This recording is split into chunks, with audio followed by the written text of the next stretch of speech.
बाबा के महावाक्य सुनते हैं। ओम शांति। बाबा कहते, मीठे बच्चे, ज्ञान की डिपार्टमेंट अलग है, योग की अलग है। योग से आत्मा सत्व प्रधान बनती है। योग के लिए एकांत की जरूरत है।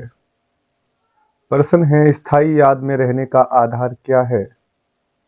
उत्तर, तुम्हारे पास जो कुछ भी है उसे भूल जाओ, शरीर भी याद ना रहे, सब ईश्वरीय सेवा में लगा दो। यही है मेहनत। मेहनत, इस कुर्बानी से याद स्थायी रह सकती है। तुम बच्चे प्यार से बाप को याद करेंगे तो याद से याद मिलेगी। बाबा भी करंट देंगे। करंट से ही आयु बढ़ती है, आत्मा एवर हेल्दी बन सकती है। ओम शांति। अब योग और ज्ञान दो चीजें हैं। बाप के पास यह बहुत बड़ा खजाना है जो बच्चों को देते हैं। बाप को जो बहुत याद करते हैं उनको करंट जास्ती मिलती है, क्योंकि याद से याद मिलती है। यह कायदा है। मुख्य है याद। ऐसे नहीं कि ज्ञान बहुत है, इसका मतलब याद करते हैं नहीं। ज्ञान की डिपार्टमेंट अलग है, योग की बहुत बड़ी सब्जेक्ट है। योग की, ज्ञान की उसमें उससे कम है। योग से आत्मा सतो प्रधान बन जाती है, क्योंकि बहुत याद करते हैं। याद के बगैर सतो प्रधान बनना असंभव है। बच्चे ही सारा दिन बाप को याद नहीं करते तो बाप भी याद नहीं करेंगे।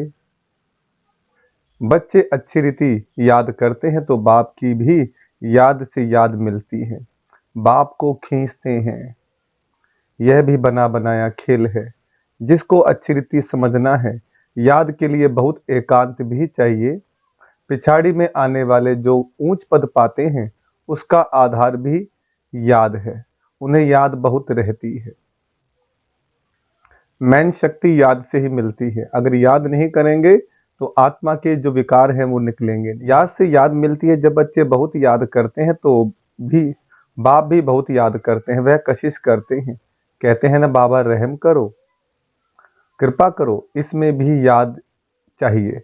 अच्छी तरह याद करेंगे तो ऑटोमेटिकली वह कशिश होगी, करंट मिलेगी। आत्मा को अगर आता है, आत्मा को अंदर आता है कि मैं बाबा को याद करती हूँ, तो वह याद एकदम भरपूर कर देती है। ज्ञान है धन, याद से फिर याद मिलती है, जिससे हेल्दी बन जाते हैं, पवित्र बन जाते हैं। इतनी ताकत है जो सारे विश्व को पवित्र बना देते हैं। इसलिए बुलाते हैं, बाबा आकर पतितों को पावन बनाओ। मनुष्य तो कुछ नहीं जानते, ऐसे ही रड़ियां मारते और समय वेस्ट करते रहते हैं। रड़ियां मारना माना रट्टे मारते रहते हैं बस। बाप को जानते नहीं, नोदा भक्ति भले करते हैं, शिव के मंदिर में जाकर काशी कलवट खाते हैं। मंदिर में जाकर काशी कलवट खाते हैं, मिलता कुछ भी नहीं, फिर भी विक्रम बनने शुरू हो जाते हैं। माया झट फंसा देती है, प्राप्ति कुछ भी नहीं। अब तुम जानते हो पतित पावन बाप है, उन पर कुर्बान जाना चाहिए। वह समझते हैं शिव शंकर एक है, यह भी अज्ञान है।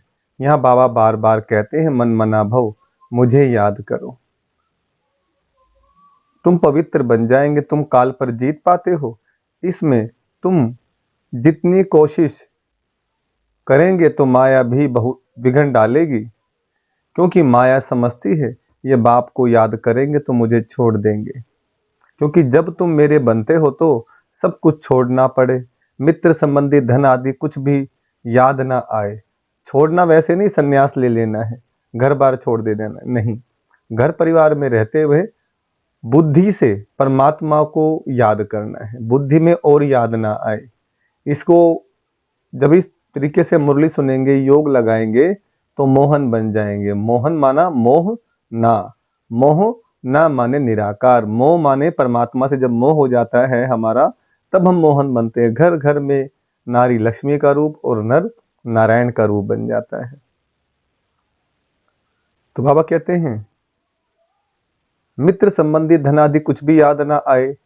एक कथा है, लाठी भी छोड़ो, सब चीजें छुड़ाते हैं, परंतु यह कभी नहीं कहते कि शरीर को भी याद नहीं करो।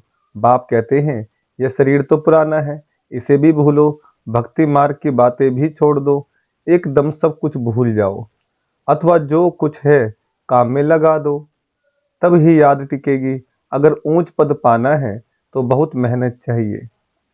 शरीर भी याद ना रहे, अशरीरी आए थे, अशरीरी होकर जाना है। बाप बच्चों को पढ़ाते हैं, इनको कोई तमन्ना नहीं है, यह तो सर्विस करते हैं। बाप में ही तो ज्ञान है ना, यह बाप और बच्चे का खेल है। इकट्ठा बच्चे भी याद करते हैं, फिर बाप भी बैठ सर्च लाइट देते हैं। माना जब बाबा को याद करते हैं बच्चे, हम आत्माएं जब अपने आप को आत्मा निश्चय करके परमात्मा को याद करते हैं तो बाबा से शक्ति मिलती है। मुंह से राम राम जपेंगे, राधे कृष्ण राधा राधा करेंगे, मन कहाँ चल रहा है आपका? मन को एकाग्र करना होता है, इसलिए कहते हैं मन का फेरी। कोई बहुत खींचते हैं तो बाप बैठ लाइट देते हैं, बहुत नीचे खींचते हैं तो यह बाबा बैठ बाप को याद करते हैं। कोई समय किसको करंट देनी होती है तो नींद फिट जाती है, यह फुरना लग जाता है कि फलाने को करंट देनी है। पढ़ाई से आयु नहीं बढ़ेगी, करंट से आयु बढ़ेगी, एवर हेल्दी बनते हैं। दुनिया में किसकी आयु 125-150 वर्ष भी होती है तो जरूर हेल्दी होंगे, भक्ति भी बहुत करते होंगे, भक्ति में भी कुछ फायदा है, नुकसान नहीं। जो भक्ति भी नहीं करते उनके मैनर्स भी अच्छे नहीं होते। भक्ति में भगवान में विश्वास रहता है, धंधे में झूठ पाप नहीं करेंगे, क्रोध नहीं आएगा, भक्तों की भी महिमा है। मनुष्यों को यह मालूम नहीं है कि भक्ति कब शुरू हुई है, ज्ञान का तो पता नहीं पड़ता, भक्ति भी पावरफुल होती जाती है, फिर भी जब ज्ञान का प्रभाव हो जाता है तो फिर भक्ति बिल्कुल छूट जाती है। यह दुख सुख भक्ति और ज्ञान का खेल बना हुआ है। मनुष्य कह देते हैं दुख सुख भगवान ही देते हैं, फिर उनको सर्वव्यापी कह देते हैं। सुख दुख अलग चीज है, ड्रामा को ना जानने के कारण कुछ भी समझते नहीं हैं।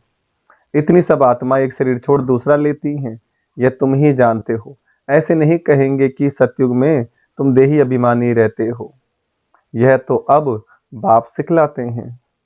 ऐसे देही अभिमानी बनो, अपने को आत्मा समझ बाप को याद करना है, पवित्र बनना है।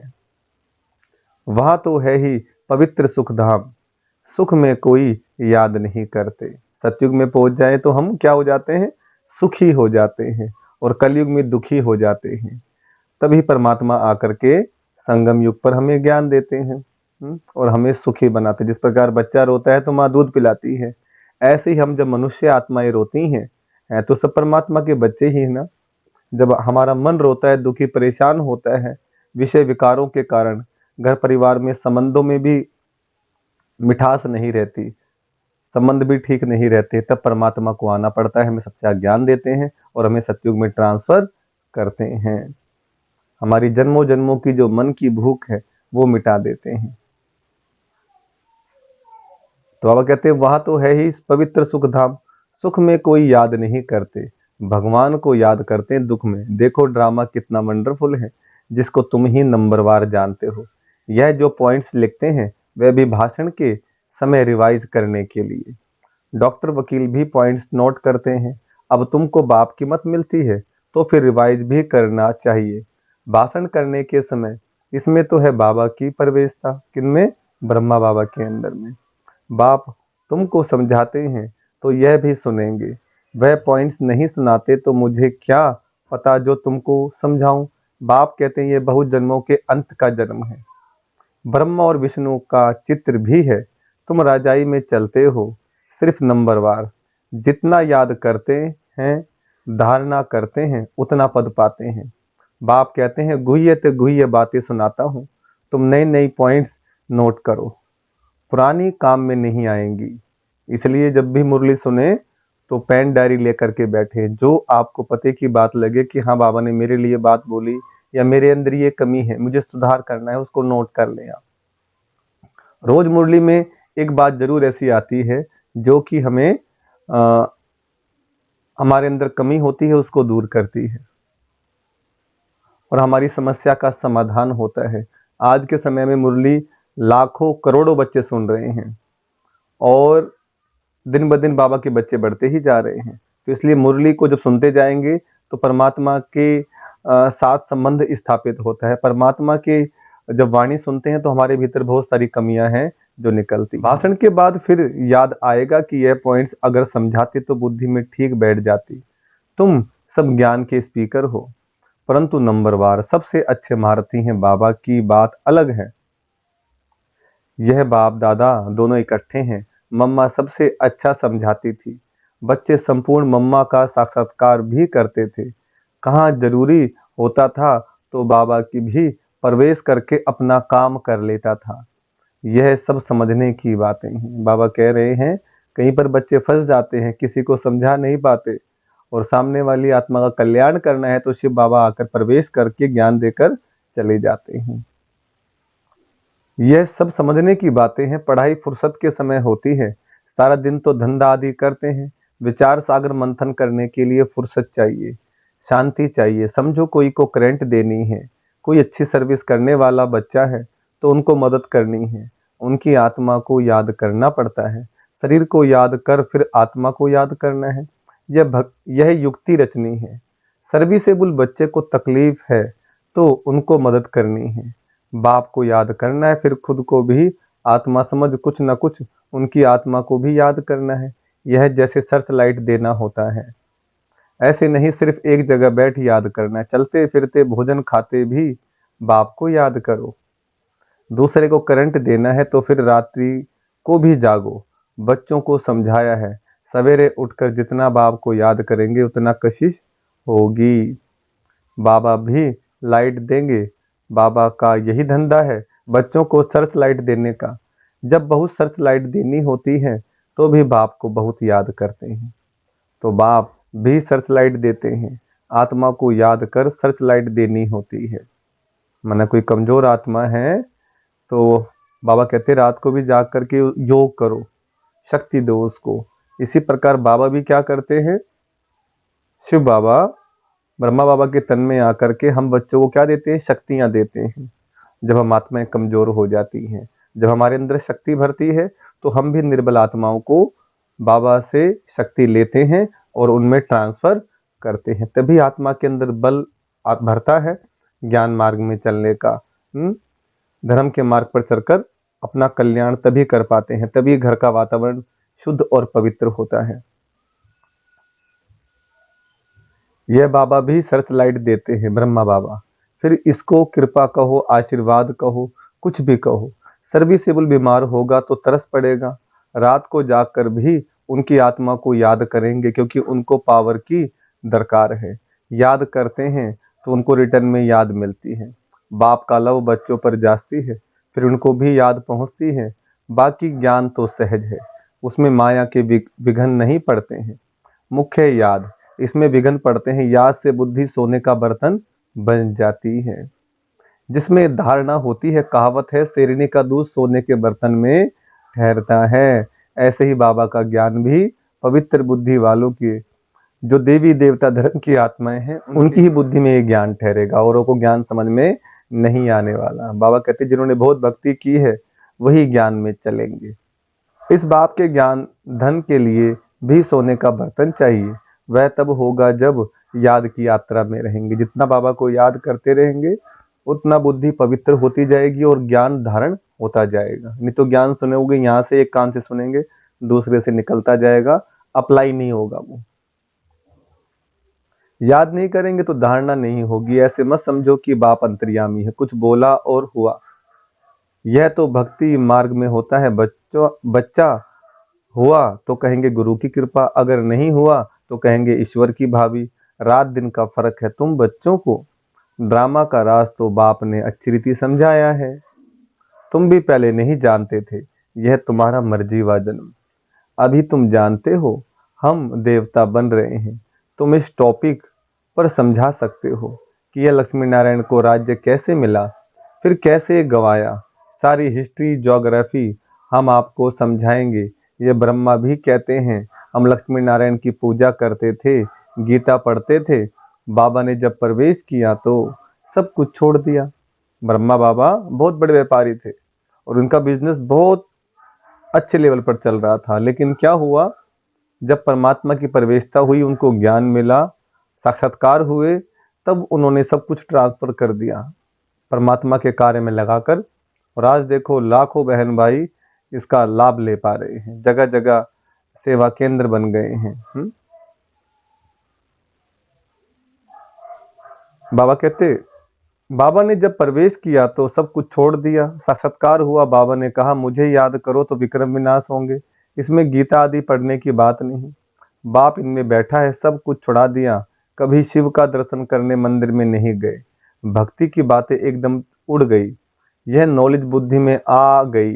रचता और रचना के आदि मध्य अंत की बाप को जानने से तुम सब कुछ जान जाते हो। तुम वंडरफुल टॉपिक्स लिखो जो मनुष्य वंडर खाए, भागे सुनने के लिए। मंदिर में जाकर कोई से भी पूछो, जब यह लक्ष्मी नारायण विश्व के मालिक थे तो और कोई धर्म नहीं था, भारत ही था। फिर तुम सतयुग को लाखों वर्ष कैसे कह देते हो, जबकि कहते हैं क्राइस्ट से 3000 वर्ष पहले पैराडाइज था, बाइबल में आता है, लिखा हुआ है। फिर लाखों वर्ष कैसे हुए? लाखों वर्ष तो मैं तो ढेरों के ढेर मच्छरों सदृश हो जाए, थोड़ी भी बात सुनाओ तो वंडर खाएंगे। परंतु जो इस कुल के होंगे उन्हों की बुद्धि में यह ज्ञान बैठेगा, नहीं तो कहेंगे ब्रह्मा कुमारियों का वंडरफुल ज्ञान है। इसमें समझने की बुद्धि चाहिए। मुख्य बात है याद की। स्त्री पुरुष एक दो को याद करते हैं, यह आत्मा याद करती है परमात्मा को। इस समय सब रोगी हैं, अब निरोगी बनना है। यह टॉपिक भी रखो, बोलो आप जो घड़ी घड़ी बीमार पड़ते हो तो हम आपको ऐसी संजीवनी बूटी देंगे जो तुम कभी बीमार नहीं पड़ेंगे। अगर हमारी दवाई अच्छी तरह काम में लाएंगे तो सस्ती दवाई है।